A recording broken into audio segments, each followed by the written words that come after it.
If you like this video, please give it a thumbs up and hit the subscribe button as well as the bell to be notified of future videos.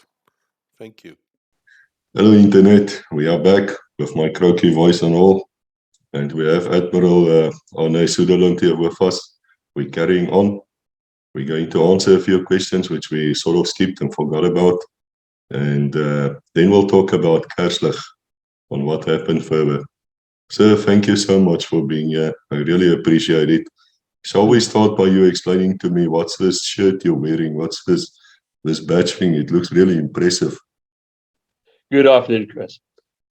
This is the T-shirt from SAS Assegai, which was one of the South Daphne submarines. She was the Johanna van der Merwe, took part in many, many operations. After she was decommissioned, all of them were decommissioned. A group of us decided to try and preserve at least one submarine.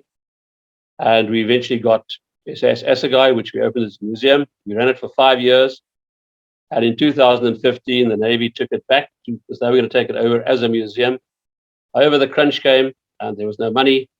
And I'm very pleased to say that we're negotiating with the Navy again. A meeting this week looking very positive that they're going to keep her. They're not going to destroy her. And we're going to assist them and open her as a museum again next year. God and a lot of donations been willing because we're going to require a lot of money to fix her up and to move her. But I was one of the guides, the manager and the guide, and still very happy, proud of the ship boat. I do think I have a picture of you with a small baby in the hatch. You call it a hatch. That thing they went down into. I'm too big, I won't fit in it anymore. You will fit in. So what's the story with the baby, sir? Because I've heard about the son of a gun and things like that, explanations. But this is a submarine. Okay, that was our oldest visitor to the submarine. In fact, with two ladies, and we're not quite sure which was the older one, but they were both 90 years old. But what you saw going down was definitely the youngest ever, and it was my granddaughter. And I took her down as the youngest ever visitor to the submarine. I carried her down myself. I didn't trust anybody else with her. She was only about 6 weeks at the time. It's a fantastic story. I wonder, is there anything we can do? We're listening here. We want to help you with Assegai. What can we do? Well, the Naval Heritage Trust in South Africa is guaranteed. The Navy hasn't got the money. They are so short of money to keep ships operational that we've said we will support them. And the Naval Heritage Trust, which is a registered trust, is, in fact, it was started by Admiral Woody. He was Chief of the Navy. And we're going to be requiring a fair amount of money to, first of all, restore her hull. She's been out in the open for a long time. And to prepare her, and also to move her to a new position, which will be in Simonstown. So once we've got the go-ahead from the Navy, signed and sealed, we're going to start fundraising. So we're looking for any funds that can come forward.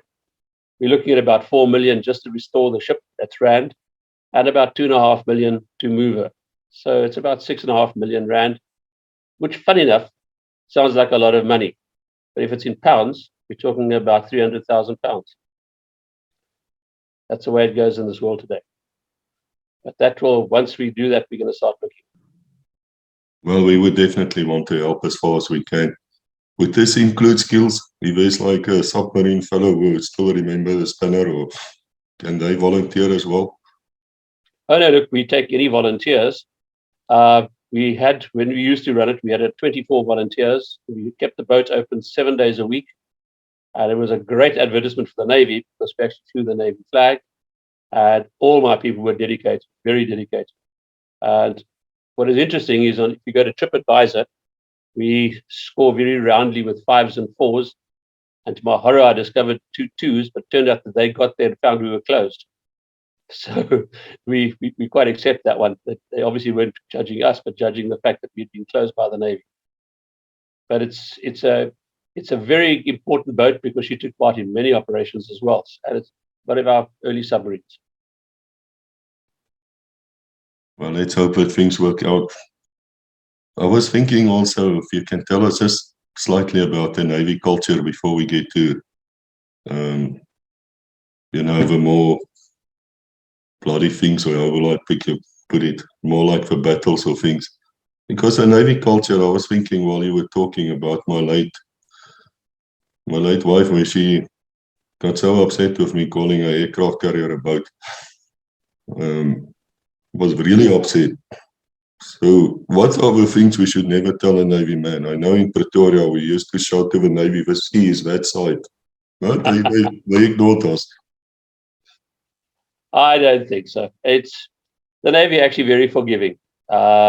They do get upset if you insult their ships, though. And I can go on for there are books on naval culture, books on naval traditions, and you've got to bear in mind that navies date back. In our case, our history goes back to the Royal Navy. We go back hundreds of years, and we still follow their basic. Most of the world does, all the Commonwealth nations. So it's a long story. But the one thing is, sailors are very, very proud of their ships. Their ships are very special to them. I think I mentioned it earlier. No parade ground's ever sunk. It's you live on your ship 24 hours a day when you're at sea. So we don't mind most things, but most of us are pretty open-minded. But it's also we're very international because we work with other navies a lot. So I could do a whole interview just on naval traditions and culture, but it'll take a long time. Well, we might keep you to that because I was about to ask about flags. You often see these Navy ships and they're like gaily dressed. They've got all these flags hanging from them. Does each one of those flags have a meaning? Okay, all flags have meanings. Ships normally carry an ensign down aft, and when they're alongside it, jack up forward, which in the case of Britain is the Union Jack, which is where the name Union Jack comes from. But that flag is only flown when alongside, when you anchored or moored or alongside. When you see ships flying signals at the halyard, there's an international code, and then there's a NATO code. So there are two different types of codes. One is for merchant shipping, one is for navies. And those are your signals. They used to be the only means of signaling in the old days before lights and radios, etc. Nowadays, they're just used to back up. Also very useful when you're doing silent maneuvers or something and you can actually work on flags. But when you see a ship dressed up, that's when they've got dressing lines up to the mast and down. Those are only on state occasions or very special occasions. They're dressing up days. And that's a celebratory thing. Those ones, there's a special format for them, but that's purely to give the colors and to make uniformity. So there's nothing special in them. But flags have changed over the years.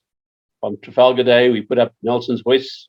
And in fact, signaling was very different in those days. So it changes every now and then as new ideas come forward. But Navy is very involved in signaling, between ships at sea. Have you ever been at the HMS Victory? Where it's been kept? And then I understand the flags are still there with a cannon shot from 1805. Well, I was lucky enough when I was in London to have a mess dinner in Nelson's great cabin at his table. So that was one of the highlights, my farewell dinner from the Second Sea Lord, Admiral Sir Mike Boyce. And I visited her a few times as well. I've got bits of her in my collection too. But you started like that. I mean, you started in a sailing ship. So if you look at Nelson's ship, the Victory, is it fairly similar to what you've had later years when you were on the sailing training vessel? The basic square rig is always the same. The rigging is standard. They perfected that. It's very simple. I want to tell you a story. It might have happened. Definitely happened as far as we are concerned, but some are denying it. There was this police officer, a high-ranking one, I think a brigadier, perhaps a senior colonel, and he went to visit a small police station in the Karoo region. And there he arrived and he found a huge flag flying. This was a flag which you only fly when a general arrives, and the senior general, not just a normal general. And so he was quite upset about it, that the Commissioner of Police, His Excellency, will come and visit his station without telling him. You just don't do such things at this level. And inside the station, he found no one. And they were having a barbecue at the back. Of course, he was quite angry at that stage. And he asked him what's happening with his flag, which concerned him more. And they said it's the sergeant's birthday. And that's why they got this flag out. Is such a thing possible in the Navy, sir? Is it possible that somebody can play a fool like that? No. In the Navy, we're very formal, and on ships, you're not likely to get someone messing around. Flags are taken very, very seriously. It's flag etiquette is very, very important, especially the national flag. I'm not sure what flag he flew, but I'm a vexillologist and I collect flags. And there's a very strict way of flying any flag and occasions, other than company flags. But on a more serious note, you know, sir, there's so many lies out there, which is one of the reasons why I'm so happy that I have people like you here on the program who can tell us the truth. And a few years ago, there was an incident with one of the new submarines.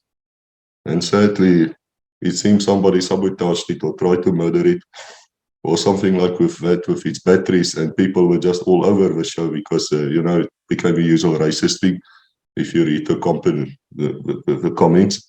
Sadly so. Sadly so. Do you know what I'm talking about? Can you perhaps tell us a bit more? Yes, that was the incident during the refit of our first submarine, Montetisi. She was being shifted from the slipway to the shed for the maintenance. And when they move her, they have no power supplies except shore supply. So what happens is they move her along and they connect the shore supply to connection boxes ashore. Now, the big difference is we're talking about very heavy current. So it's not a plug, 3-pin plug you put in. You've got 3 big lugs and you put them over, bolt them down, and you put them on. And one of the dockyard workers was doing this, and he got mixed up between 2. I'm not sure if it was he mixed up or mixed up at the station when they linked up to it. But this shorted out. And according to everyone, it blew the submarine to smithereens, would never go to sea again, etc. However, when people told me this, I explained to them, Germans make submarines better than anybody else in the world that I know of. They got more experience and they built a lot more. If you build a house with a fuse box, what do you think a submarine has? In actual fact, it blew 5 or 6 fuses. Granted, they cost more than the usual 50 Rand fuse, they were about 1,000 Rand each. But that submarine is the submarine with the biggest, longest history. That's a submarine that went out and sank the NATO fleet you mentioned last. So all the story about never going to sea again was utter bullshit. Sorry, excuse the word, but that's the best word for it. We've had so many people trying to pull that one over us. It was a minor accident and it cost fuses. That's it. I had a chap who would refuse to believe that our submarines were still working. I took him down one day to watch a submarine coming back from South America. I then took him down to see the second submarine that was alongside. And when he said, but you're hiding the one that was sunk. By absolute coincidence, I saw lights in the shed. Dockyard were working. I took him on board and I took him through. I said, now you've seen 3 submarines. You've only got 3. Which are the ones you think is not going to ever go to sea again? He never apologized. He's since died. But he wrote most of those stories about our submarines. I don't want to go on too long about this because I'm really forgetting what I came to talk about in the first place. Sorry. No, that's fine. I know you want to answer a few questions and then we can do Kerslig.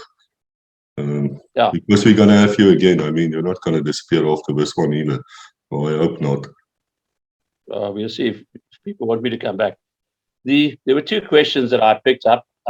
One was on someone who came down and saw our frigates and wouldn't know if they're fit for purpose. The frigates are very sophisticated, very good frigates. The only problem we have with them right now is simply finances. The 4 frigates, we call them the Valor class. 4 frigates are all well into their time for a first midlife refit. Only one, the first one, Amatola, has actually received it. The other next 2 are due to have it, but there's never any funding and there's still no funding. So just like a motor car, if you don't take it for maintenance, you can either drive it into the dirt or you can't. One of ours did, in fact, have to be used, and we bring her back into commission now. But at this current time, we don't have the money. The Navy doesn't have the money for all the spares that are needed. And in fact, put it bluntly, they have to keep 2 going to have some facility. I know I live directly opposite the harbour. I see their ships going out, and I know for a fact Spioenkorp is working up to go and be our operational ship again. And one of the others, two of the others, in fact, are almost ready as well. So to answer them, yes, they were selected. Unfortunately, the government didn't realize the true life costs and doesn't take that into account. I think we've got a government that looks more at social issues at the moment than defense, which is very sad because if anything goes wrong, it's going to go wrong hard. I can't remember the second question. That was the one that I saw. Oh, somebody mentioned the guns. They'd seen some 76mm guns at Wingfield and asked if they were the ones from the Strikecraft. When we bought the frigates, we did not buy the extra guns because we had sufficient guns for 24 guns, I think. So we had a large number of guns. So the weapon systems for the frigates were done in South Africa. We used South African weapons, missiles, anti-aircraft missiles, and they refurbished Strikecraft guns and they put them on. But now that we've only got 2 Strikecraft left, there are only 6 guns being used out of the total of 24. So those are guns lying there. They've served their time. We have no use for them. Not sure if they are out of action per se, but they are no surplus to needs at the moment. Then before I go on with the next operation, I just want to apologize to all listeners and readers in that I got a bit mixed up with Amazon. I only realized it afterwards. Amazon was, as you noted, of course, in Lobito, not in Namib. So I kept on and I felt a bit uneasy about that. Would you like me to go on with? Yes, that would be. Yeah. We can go on with Kerslig. I think we can just perhaps recoup a bit on where we stopped last week. You were talking about your first operations as a commander of a Strikecraft. And that was fascinating indeed. And then came the big one. Okay. As I said, my last operation was Habit, which came after Amazon. And Habit was, in fact, in Namib. That is when we went to go and recce the fuel farm there to take her out as well as the railway junction, which took all stuff from the harbour through. The next operation was Kerslig. Kerslig came about basically as a result of the success of Amazon, because having destroyed the ability to get fuel from Lobito, the Angolans, they used a few ships to bring fuel in, but they had to truck fuel from Luanda. That's quite expensive and it takes a lot of fuel. And therefore, they looked at taking out the oil refinery, the only oil refinery they've got in Angola is in Luanda itself. And they made a study to see if they could take it out. It was not just for that reason, as I think it also would have had an economic impact in the country, and any economic impact would lessen the availability of weapons and people to be used against us. So Kerslig was born. They did a study, first of all, because the refinery is on the Girol Plateau, which is on the northern side of Luanda. And it's a big, quite a high plateau. But there's a lot of activity around it. And the same people who did Amazon did the planning, and they discovered that, yes, it could be a very attractive target, but they just needed certain essential elements of information. And therefore, the planners started planning this operation. Now, the first thing is that Luanda is the furthest we've ever operated. We've never operated that far to the north. And so it took a lot of consideration. And they felt that to do 2 separate operations, one with a submarine to go and do a recce to get the EEIs, and then to follow up with a raid. And it's a lesson they learned later in the war, by the way. They wanted to try and keep the 2 as soon as possible. So they came up with the concept of using 2 Strikecraft, and in fact, doing them in one operation to avoid the long trek up, trek back, trek up, and trek down. So they decided we'd have a support vessel, 2 Strikecraft, that they would go up first, conduct the recce, then based on the recce, you carry out the attack almost immediately. So it meant that all forces would go up there. If the recce said, no, it's not feasible, there's more information needed, then cut the operation and return. So it was also very ambitious and the most sophisticated operation we planned up until then. The Navy side, now France has told you all about the actual recce side, one recce side. So I'm not going to go into too much detail there. I'll give it from my perspective as I was there. I was then captain of Oswald Pirro, and the second strikecraft selected was Jim Fashy under Rafani Ace, who's sadly now deceased. And we were going to be the two vessels. The command team consisted of Woody Woodburn, who was be the operation commander. André Bespier, who was the OC of one recce, was the mission commander. And then Dostein was the raid commander. So, and then I was the naval commander. So anything maritime, I would do. The planning went off very well, and the recce's did all their exercises, as you're well aware, training in the training grounds all over. Shortly before the operation, we would go up and meet them and pick them up. Now, because of the distance, we would need to be refueled and resupplied at sea. So it was decided that we would use SAS Protea, the White Lady. Now, any ship can basically refuel us because we do a stern razzing system. So it was a good choice. And then they came up with a very bright idea. And that was that they'd use Protea to carry the raiding force. So what actually happened, to cut ahead, was in November, middle November, the two strikecraft went to Donkergat. We worked up with 4 recce and 1 recce. We did acquaintanceship courses. Some of the 1 recce chaps had not been on board Strikecraft before, so we went through all sorts of acquaintanceship routines, etc., and basically re-established contacts with them. So, because we were in Durban, most of them knew each other anyway. When the time came, we loaded the 4 Barracudas. We had the new hydraulic ramps now, almost fully automatic, not automatic, but all hydraulic, no muscle power, with the 4 Barracudas. And we took all the 4 recce teams. We took the 1 recce reconnaissance team, which consisted of Jack Krief and Sam Ferry, both sergeants. Now, they couldn't have chosen better guys because they were the 2 that did the Amazon. So they joined us, plus the doctors. Now, when I say doctors, we had 2 7-med doctors on each ship, a senior doctor and a junior. I think I might have mentioned we had very, very qualified doctors. I had Dr. Wouter Besson as my senior doctor. And he was quite senior. He was the same rank as I was.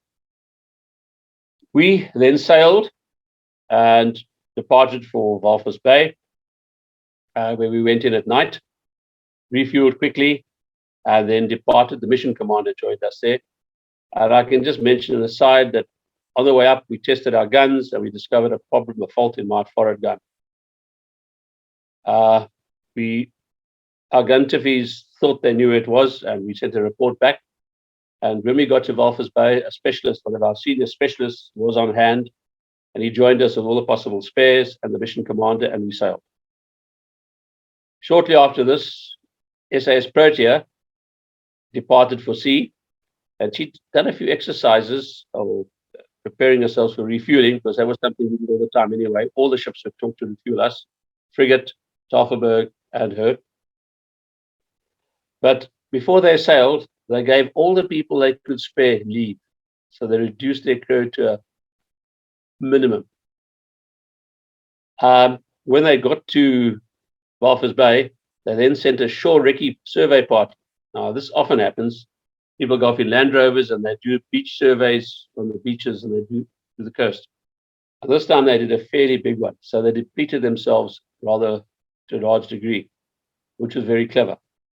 Because that night, after these chaps departed on their own little adventure, independent adventure up the coast, the trucks arrived bringing the 1 recce teams. And they marched on board.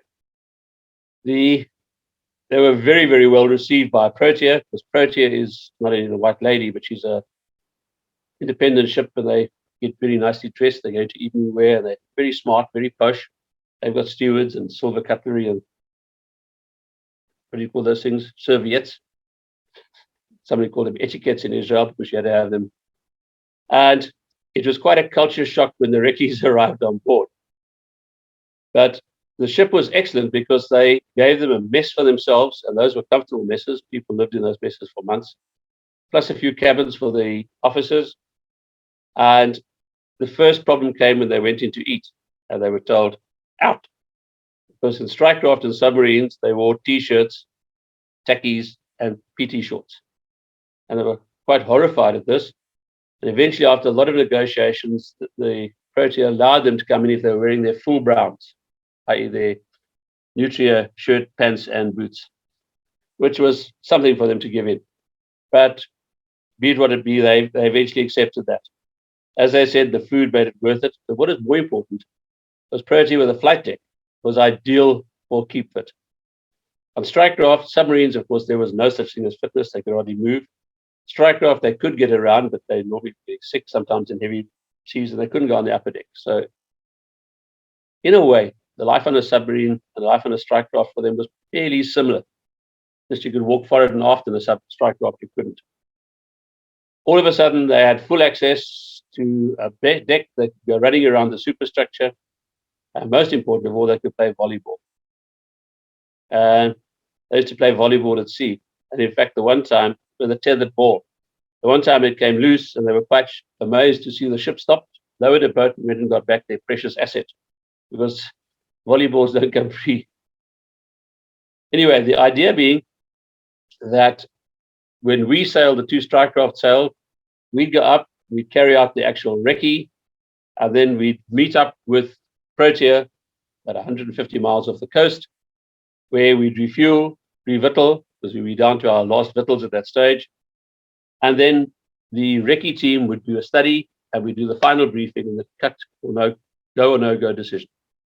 So it was ideal because Protea, the survey room, which is a massive room with plotting tables, etc., was made the intelligence center for the recces. Something very never done before, we also did then, which I'll come to when we get there. But to cut back to us, the two Strikecraft went up. On the designated night, we started closing the harbor.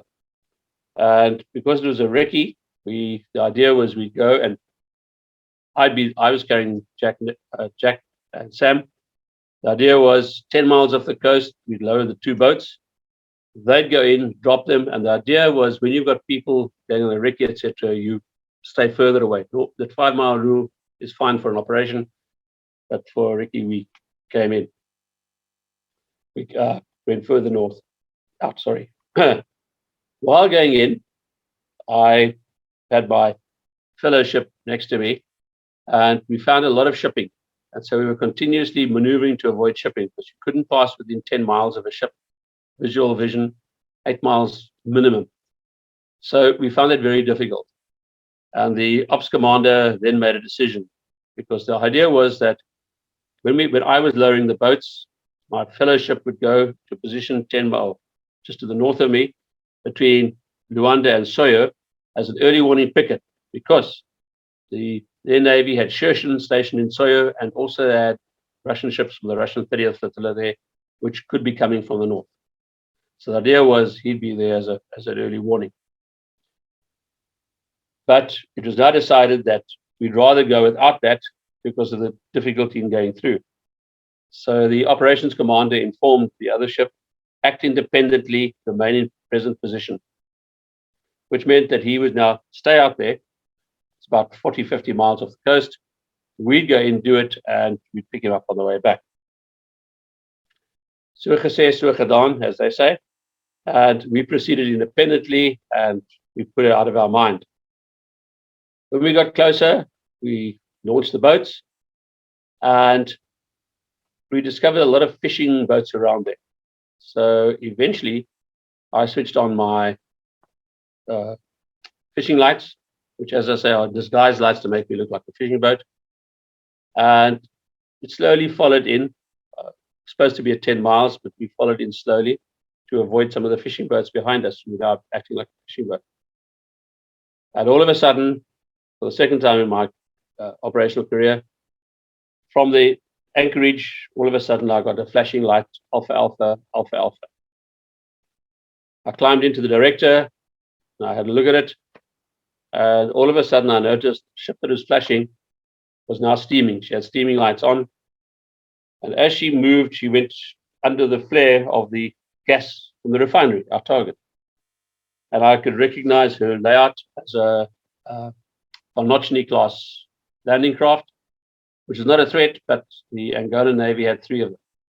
So we were being challenged by an Angolan Navy vessel.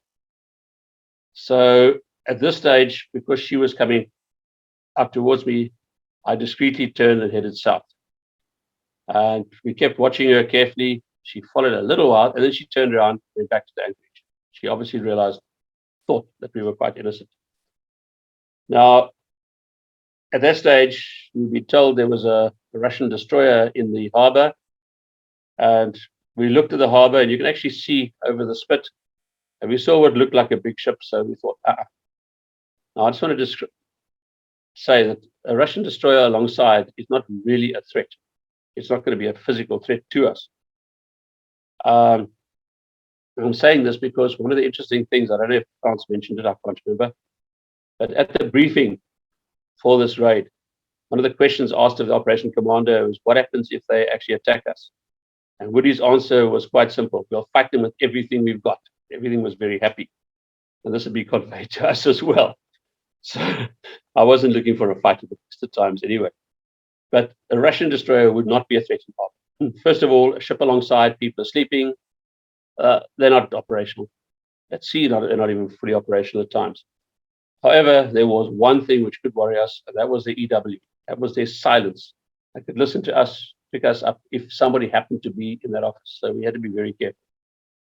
But either ways, we decided it's time to get back now because the boats were on their way to land Jack and Sam. And we slowly started going north again. And what we used to do is do a sweep, 2 turns with our radar and switch off. So hopefully it won't waken anybody. They look, oops, must have been mistaken. And we picked up a target coming down from the north where there hadn't been something previously. And after 5 minutes, I gave another sweep. And they got her again. And I came and said, Skunk Juliet, estimated speed 25 plus knots. Now, 25 knots, nautical miles an hour, that's pretty fast at sea. So that told me this is a military type vessel. It's got to be. Now, the only other military type vessel I knew was Arnè, which doesn't go that fast, and my own mate, which was 40 miles out to sea. I did a confirmatory one and confirmed the facts. At that stage, couldn't use my forward gun, still had my aft gun, but I decided, if you're going to have to do anything now, it's going to have to be a missile. And we had connected the J14, I can't remember the numbers, but the missiles. I decided the first thing I want to do is put my fire control radar on this target and see what his reaction is. At the same time, we selected a missile and we had it ready to select, so it wouldn't take us too long. It turned out to be a threat.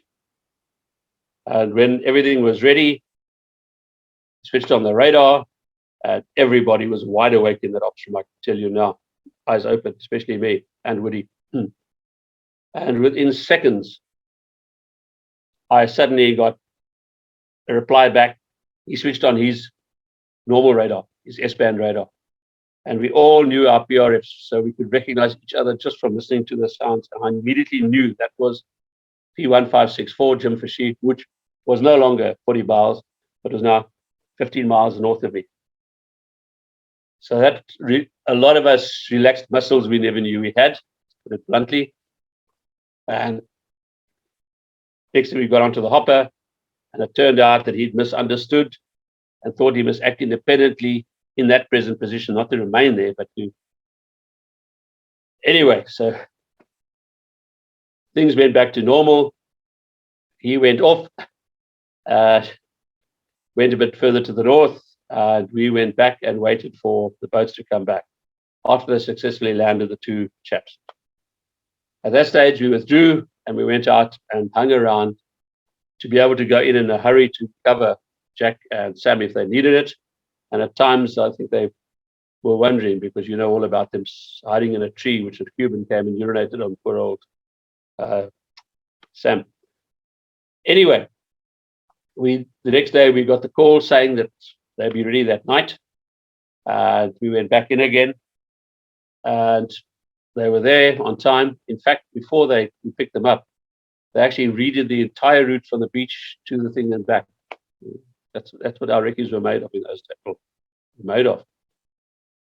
We picked them up, and I can tell you that Jack and Sam really dug into the hot meal they got, because we knew they'd been out there for 2 days, rations, etc. Chefs made a special meal for them, and they then had some rest. Supposed to have some rest, but in actual fact, I can tell you now that they spent more time debriefing and talking to the mission commander, the raiding commander, etc. But they did get some shut-eye. And at daybreak the next morning, 2 of us met up with the Protea. And because my oppo was out there, he was the first one to do alongside underway. Now, to explain, normally when you RAS at sea, refueling, you go astern, and then they use a helicopter to bring your victuals to you, or a boat. And we come up with the concept that we're going to do an alongside underway. Now, if you watch any refueling at sea, basically the tanker goes at a steady speed and course, and the ship coming in comes alongside her at a certain distance, heaving lines, and they pass hoses across. Now, I can tell you many, many stories of where when you do this, because the ships have waves, where they've actually touched. There are a number of cases. In fact, one of our admirals has done it twice, Terry Lloyd, where they actually touched. That's because of the waves between. Now, we'd had big, massive fenders on the Protea, which they put over the side. I think they now realize why they did it. They had these 3 along the side, and we couldn't exercise this for 2 reasons. First, time, but secondly, also it might have been a giveaway. So it was a possible security risk. But that morning early, they put them over, and Jim Fishy went in first, and she went alongside safely, took water, fresh water. We always have to take fresh water, and also took all her victuals. She then pulled off, and she then went and picked up a tow for a refueling, and I went alongside. And it was a very interesting experience, because we had discussed it. Barney and I discussed this, and we worked out how we're going to do it, and it worked perfectly. Because as you go in, you suddenly get the wave, and your ship starts doing this. And it's got the wave, and then it's a suction. So what happens is when you start doing this, the normal thing is put port wheel on and do that. But however, as soon as you put port wheel on and you get across the suction, you do that. And you just got to homeward. And even though you go out like that, when you get the suction, it comes in perfectly. Went alongside, and it's a lovely feeling, because we switched off our engines, not to save fuel particularly, but because of all the fumes that come up. And we were there under tow, put a tow rope out to a bow, and the 2 ships were alongside, and you could hop across between the ships. It's quite an experience underway at sea.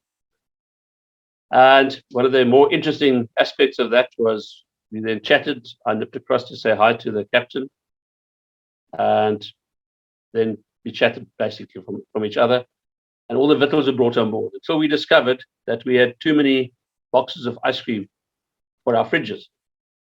Our fridges were full. I thought someone's made a mess up somewhere, so they brought a box to me.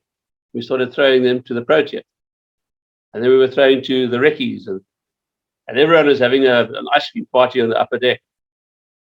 It only subsequently turned out that it was a mistake, because what had happened was, and I designed the system for getting our victuals, and there were certain victuals given to us which were color coded, blue and green, and then we had red and yellow.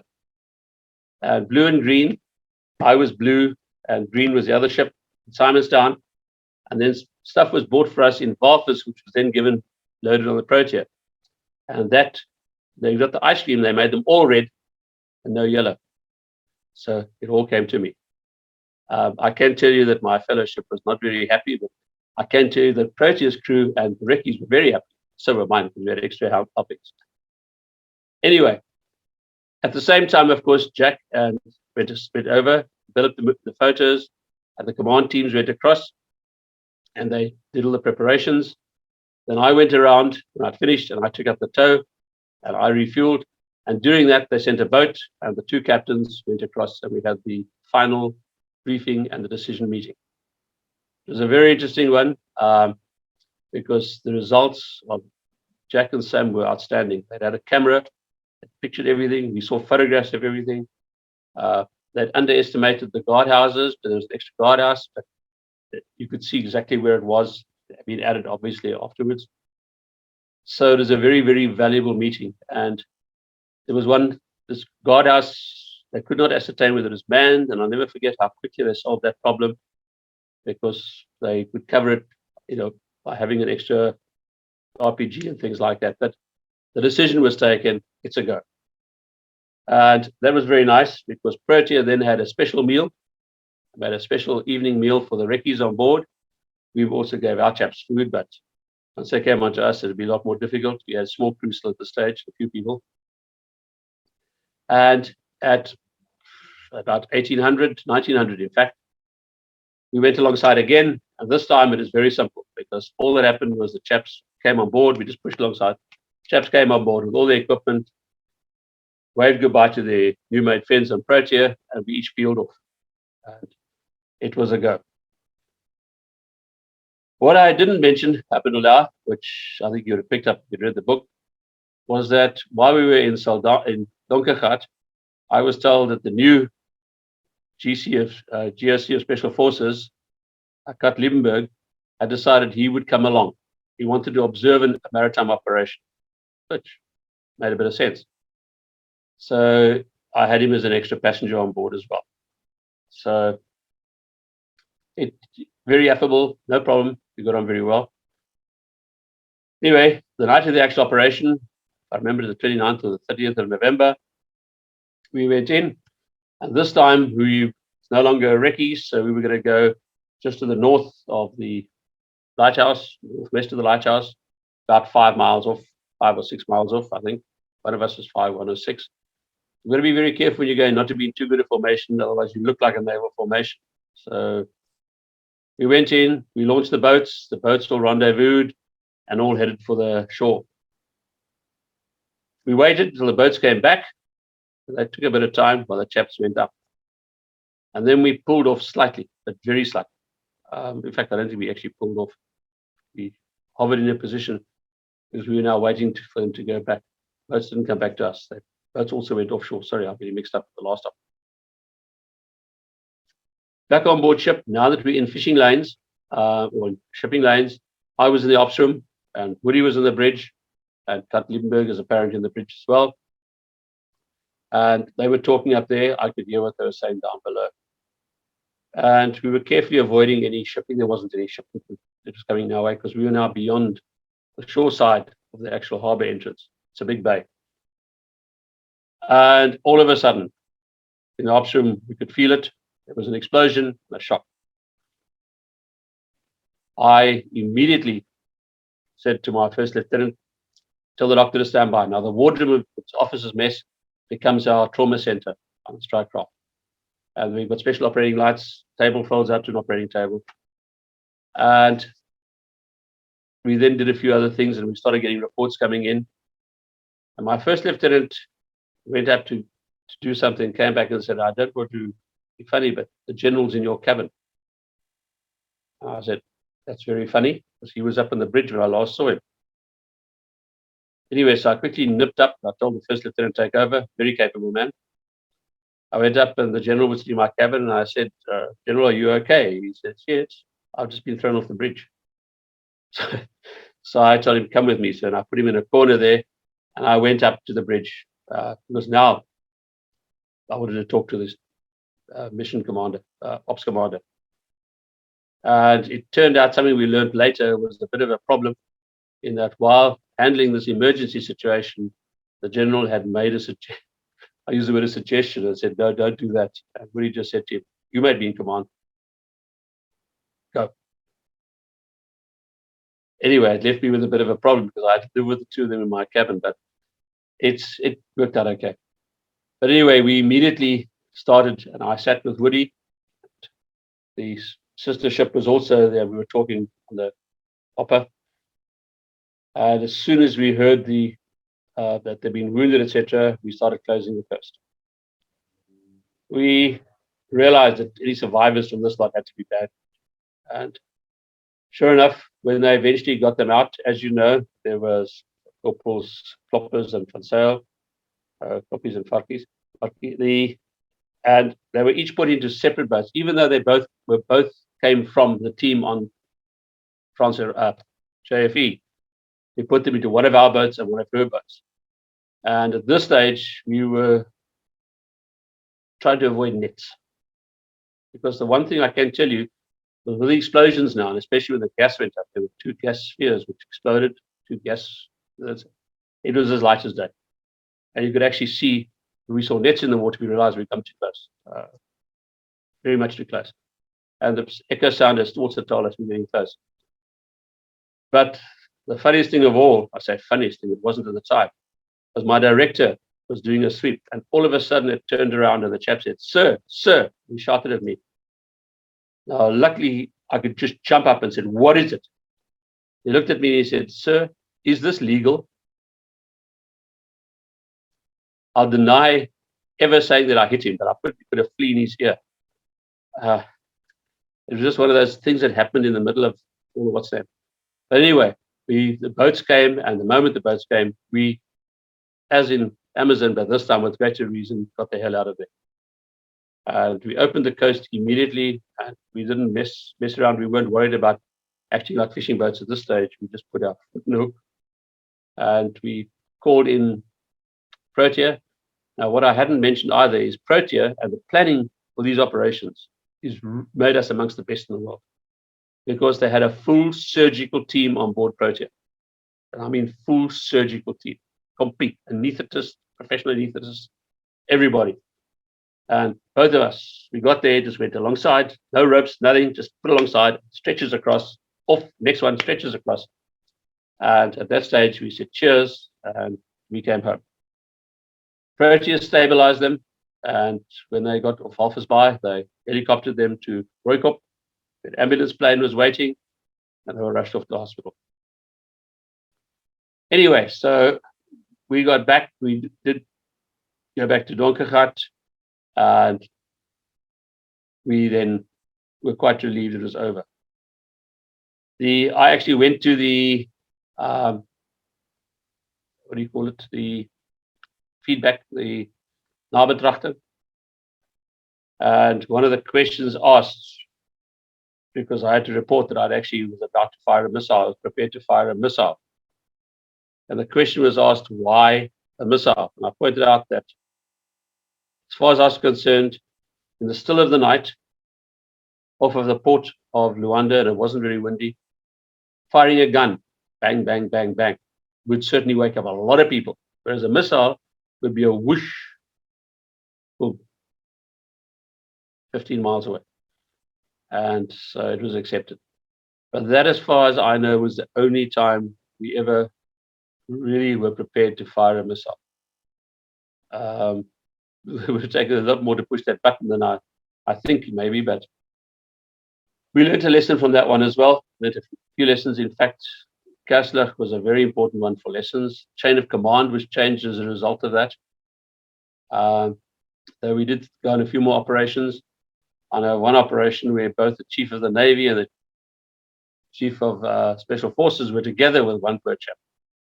I don't think I would have liked to have been in his position. But luckily, the two individuals were okay. They didn't give any trouble. But in the end, I think something like 23 out of 56 tanks were blown up. We took out something like 85% of their liquid natural gas, a lot of their petrol, not much of aviation fuel, but a lot of their diesel. And what is important there was the Russian task force was coming through to refuel there. I think they had to think twice, because it was the heavy diesel that we took out. But it was very sad, because the loss of one man, the first time we'd yet lost a man and not been back, that's the worst part of it, we couldn't bring him back. But I know it's macabre, but Wouter came to me on the bridge, and after treating floppies, and he had some things in his hand and said, "Oh, that's the bones of another man." So it was my final operation. It was a tragic one in a way, but it was a big lesson and quite a memorable occasion in unfortunate ways. I don't know if you've got any questions on that particular one. France has described most from the other side. I'm purely giving you from our side. And thank you for that. It was really fascinating. As you were talking, I could actually see it playing off in my head. But I just want to make sure, when you're in a combat zone like that, for a better word, are you as the commander inside your control post, or are you up on the bridge? From where do you control a modern warship? In any action, you're in the ops room. However, when it comes to seamanship tasks, recovering of boats, recovering of things, etc., then the first lieutenant takes charge of the ops room. But in the ops room, you've got all the electronic sensors around you. You can see the radar, you can hear the radios, you can see the EW, which is critical. Our Navy specialized in EW. We could identify, a lot of us actually got to learn the PRFs, etc. You could recognize it immediately, especially if you worked with it. So you knew tactically what is going on around you. You knew what is in the area from the radars, etc. But if you, for the recovery, etc., and when going in close, now we were beyond the shipping lane, so I was on the bridge. So I wanted to see.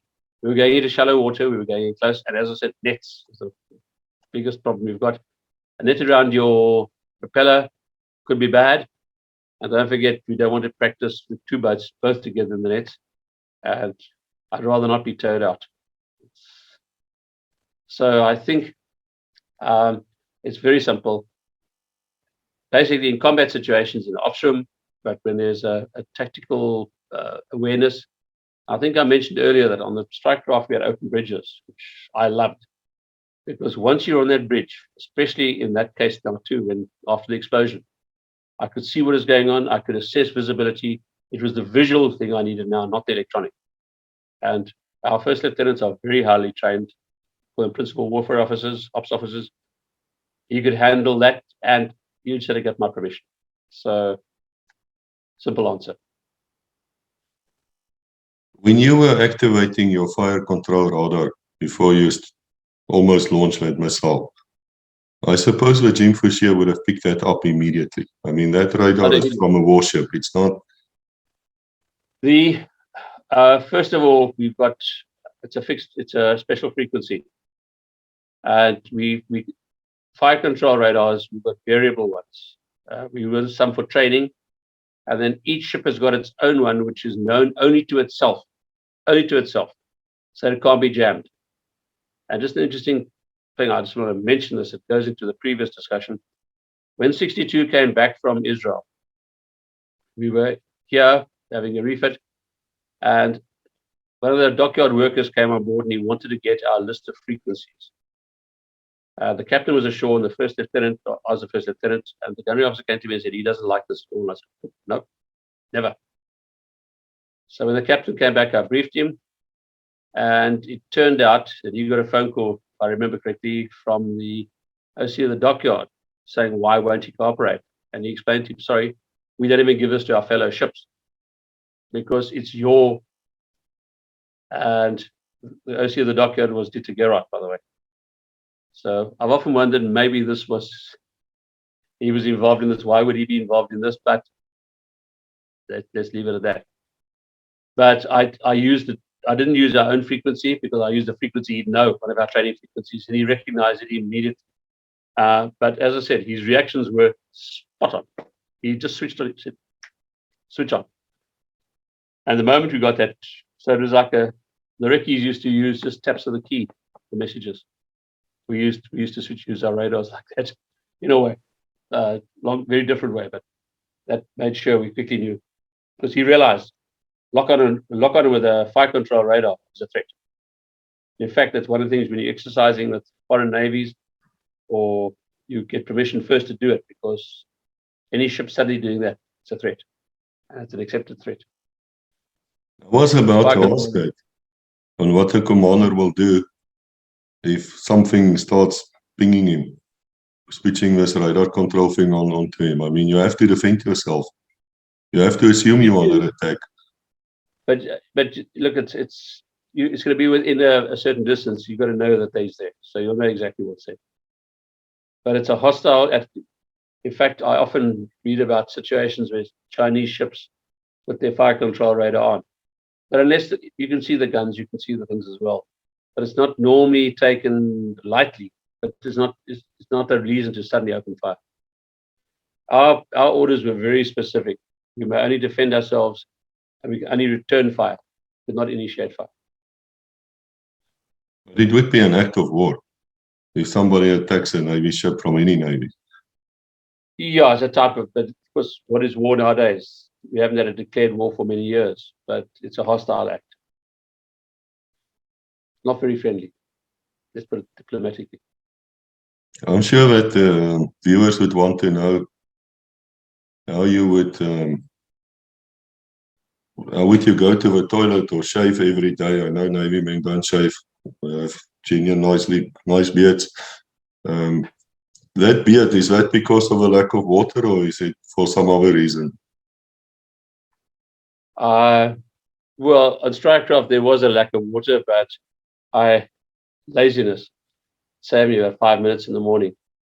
But on Strikecraft, we did restrict water because even though we manufactured water, we used water. We had 10 tons of water, and especially when you've got extra people on board and not going at full speed, going on 2 engines, you take less water. So it's a case of every 2 days we get showers. I know at Strikecraft and whatever operations, we switched on showers for about 15 minutes twice a day. And on operations, we had the same thing. I had my own special routine where I would go down 2 hours before the operation, before HR. I would go down, wash, not shave, refresh myself completely, and then I'll be ready for the next lot. So the facilities are all there, but water is sometimes a scarce commodity. You're a professional. To tell you. Yeah, I'm listening. Sorry, to go back quickly.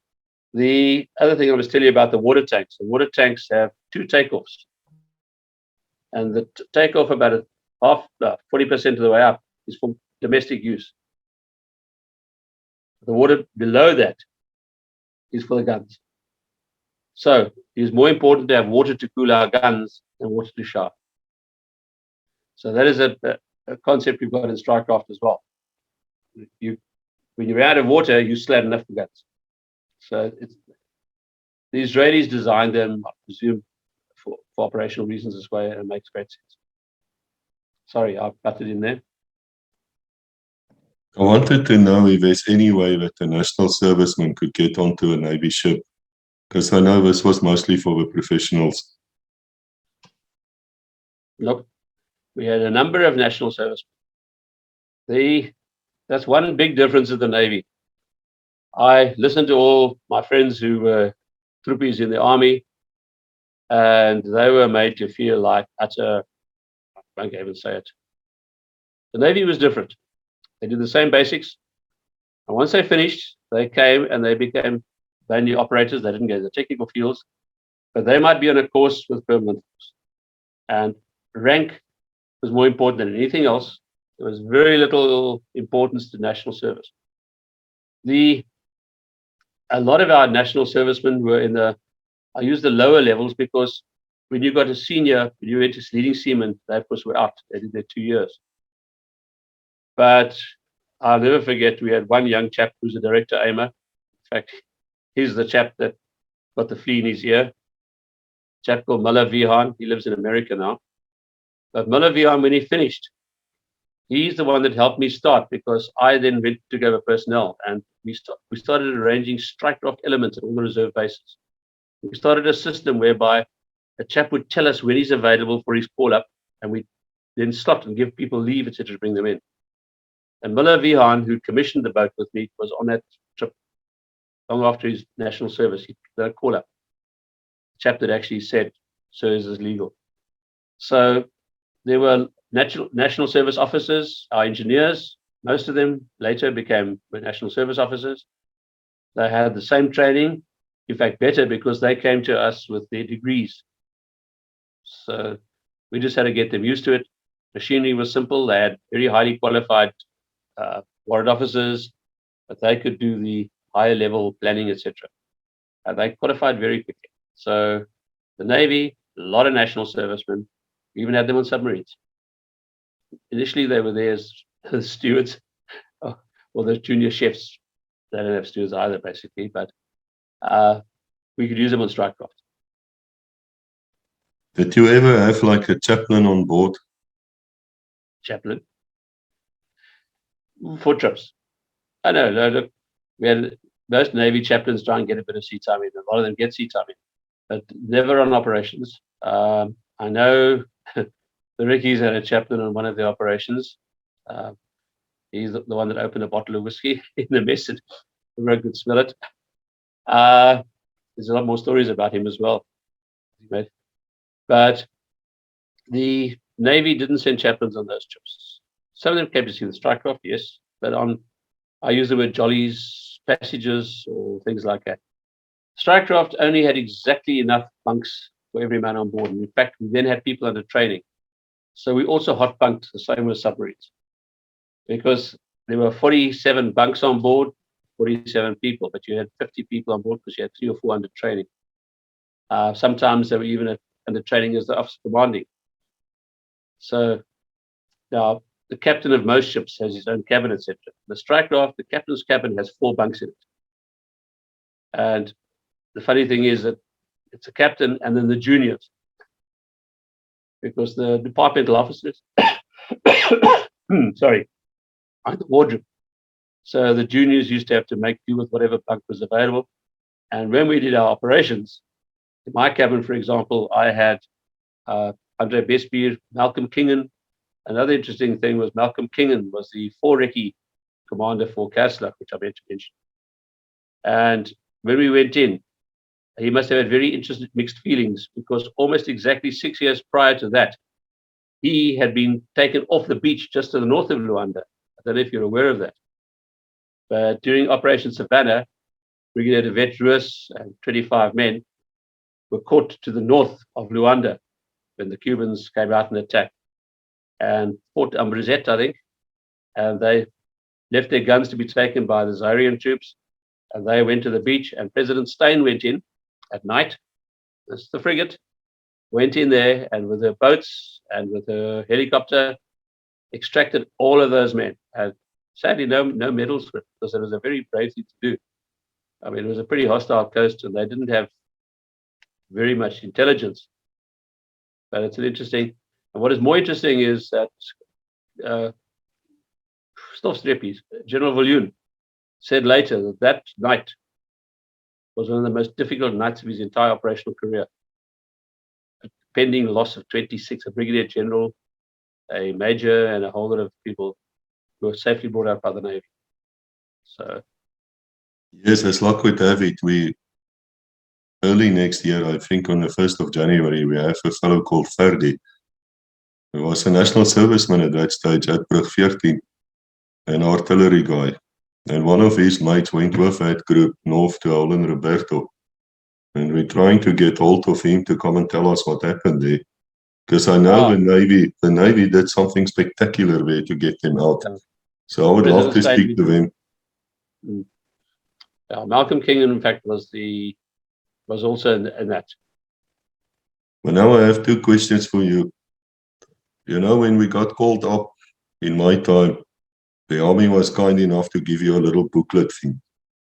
And in that booklet, I studied it very thoroughly. They had a lot of advice.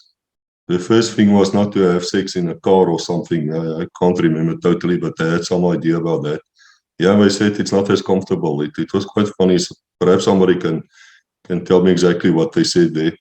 Then the second thing is they said you must bring like a little cable thing with locks, so your clothes don't get stolen. Now that's what I want to ask you about. When you say to me there's a hot pump system, never had any problems with people stealing from their mates? Not at all. Each person had his own locker where they had lockers. In fact, there weren't even enough lockers. So you just kept your stuff in a suitcase. But in those days, I don't remember. On a previous ship, we had a chef and we put some coded notes out. And the first thing I heard about finding him was when I started to look out the scuttle, which is the porthole, and I saw him standing on the quay in his clothing, following the ship's company, threw him off the ship. Probably it's changed nowadays. I mean, the world has changed. We didn't have cell phones to steal. There wasn't much to steal, but the hot bunk just meant you went in and whatever bunk you could see, you took over. Or basically, as in submarines, there were 3 men for every 2 bunks. And one is always on duty. So you went to sleep in that one, woke up and came back to the next one. You rotated through. We weren't as strict as that because we didn't have any, but someone just took a bunk when they could. Or they slept on the deck. I know the reckies used to sleep in our magazines. Quite cool and quite private. Do we have something like a Navy Day in South Africa where we can go and visit the ships or see the people? We used to call it the Navy Festival. In fact, I've still got all my stuff because I organized the one in 2008.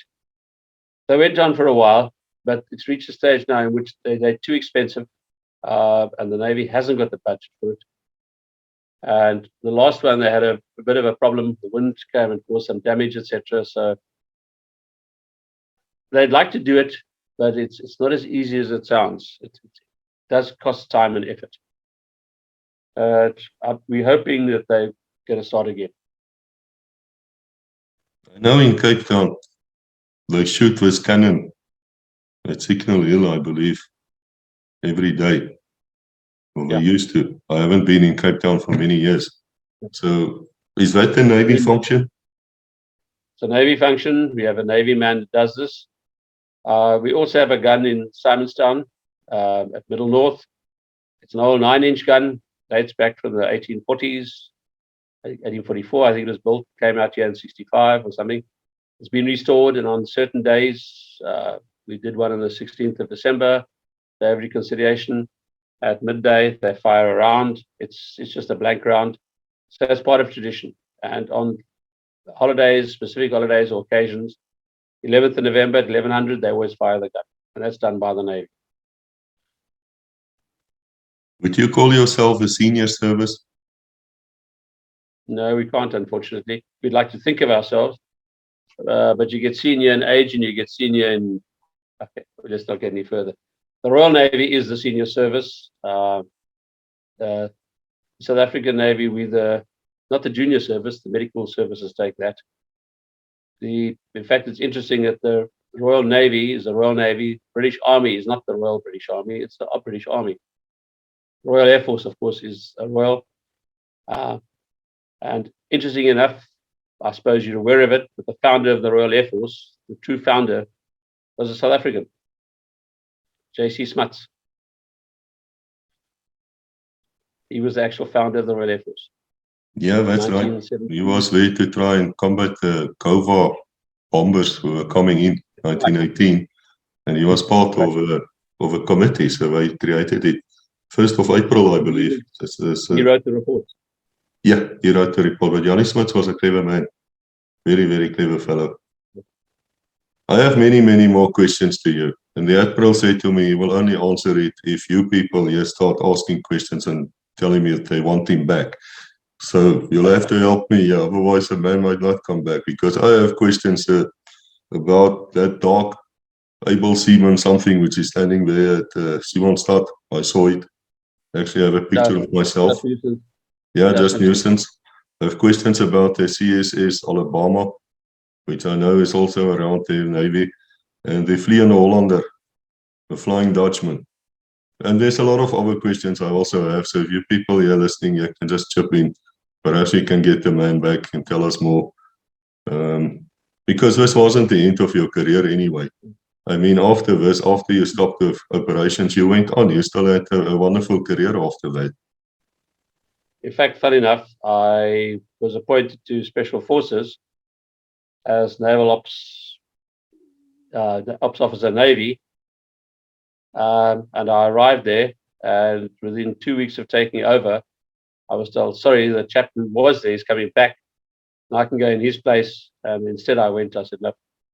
And I relieved a friend of mine, Steve Stead, who wanted to go to France. I didn't know what to go to France at that stage. And I went to CSI, and I spent a very, very valuable 4 years at CSI. Very interesting years. Yes, I've heard about those years, but we won't reveal it yet. I've got one thing. I'd just like to wish you and Rebecca and all the people watching or listening a very, very happy Christmas and a peaceful New Year.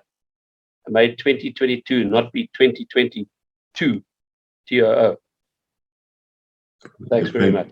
Thank you for that, sir. We wish you the same to you and your family, especially that little one, the youngest one ever on the submarine. That is fantastic. And to all of you who's listening, if you have a story, please come and tell us. Don't let it die with you. So come and talk to us. Admiral, thank you so much. I appreciate your time. I apologize once again to everybody for my voice. And I was coughing in the background. I was wondering when you would start coughing as well. You know, it's this sympathetic detonation. So until we meet again, God bless.